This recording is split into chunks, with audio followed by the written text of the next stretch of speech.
for African presidents. Thank you very much. Would like to start off by thanking President Zelensky for allowing the 7 African countries to participate in this peace mission. This is indeed a historic mission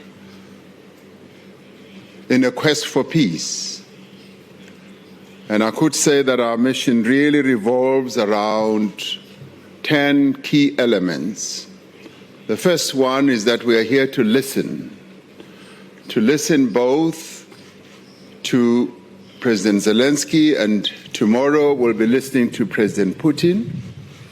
And we do so with deep respect for the people of Ukraine, which we have expressed to President Zelensky, but also in recognition of the proposals that they have put forward as a peace formula.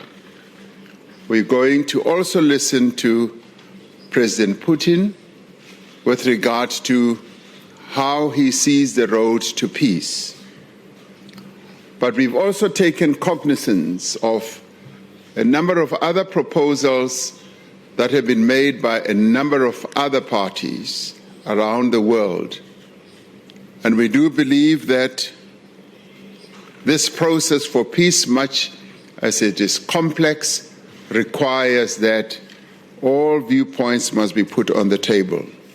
The second key element that we bring here is that this war must be settled, and there should be peace through negotiations and diplomatic means.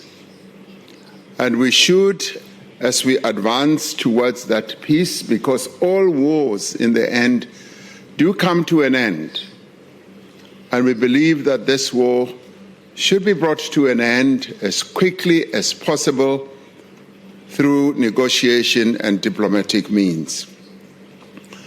The third element for us is that there must be a de-escalation of the conflict.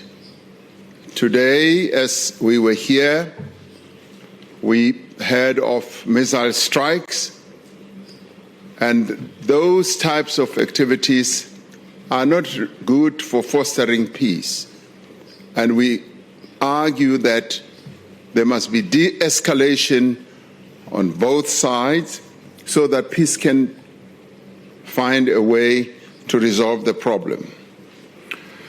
We recognize the fourth element, the sovereignty of nations and countries in accordance with the UN Charter that must be respected. The fifth element is that there must be a guarantee for security for all countries. The sixth element is that both countries must ensure that there is movement of grain and fertilizers. What has also brought us here is that Africa is also feeling the negative impact of this war. Our grain prices have gone up and there's a shortage.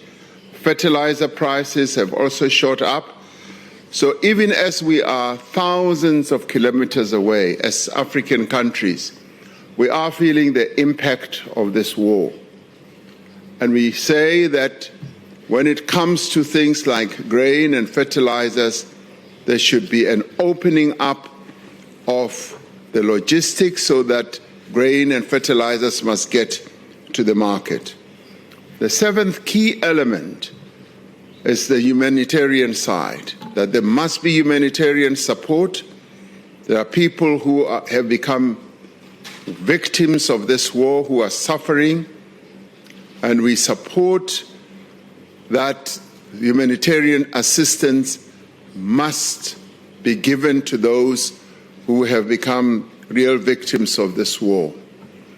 The eighth key element for us is that the prisoners of war must be exchanged, and that there must also be a return of the children to their homes. The ninth element is that there must be post-war reconstruction. There should be assistance to those who have suffered as a result of this war, and there must be reconstruction. The 10th key element for us is that during the course of our discussions, President Zelensky said, yes, we should engage further, and we as African countries are prepared to participate in further engagement. We never thought that our engagement today, and say tomorrow as well in Russia, will lead to the results that will end this, but we want to engage so that a peaceful solution is found. So we welcome President Zelensky's openness that there should be further engagements, and as African leaders we stand ready and willing to have further engagements. Thank you very much.